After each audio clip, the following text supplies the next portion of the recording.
गेले 30-35 वर्ष मिरजकरांनी आमच्या कुटुंबावर भरपूर प्रेम केले।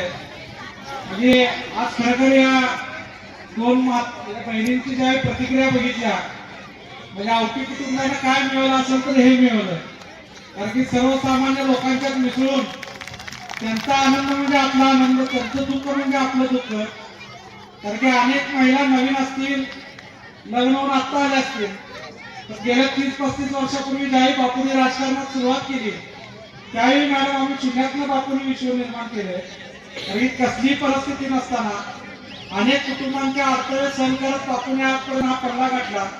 आणि मला सांगायला आनंद वाटतोय की आज महापालिका क्षेत्रामध्ये आम्ही दोघं भाऊ म्हणजे बापूंच्या आशीर्वादानं, माझ्या मोठा भाऊ जो आज इथं आहेत नाही स्वर्गीय सागरदादाच्या आशीर्वादानं, माझ्या आजोबा कैलासवासी देवपांडांच्या आवटी यांच्या आशीर्वादानं आमचं कुटुंब काम करत असते। आणि आमचं काम करताना एकच ध्येय असते, कारण की बापूंची आम्हाला शिकवण आहे आजोबांपासून।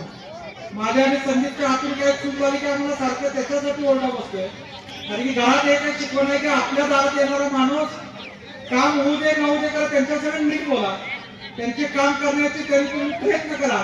कारण की आपल्याला तुम्ही 100% काम कोणाचं होणार नाही, पण आपण प्रयत्न केल्याने असं होता कामा नाही। कारण की प्रत्येक महिला असू दे, लहान घटक असू दे, मिरज असू दे, ग्रामीण भाग असू दे, कुठलीही तुम्ही भाग घ्या, लोकांची भावना एकच आहे की बापूंकडे गेले की काम होतंय। आणि त्यामुळेच आमचं कुटुंब दिवस रात्र आपल्यासाठी राखतोय।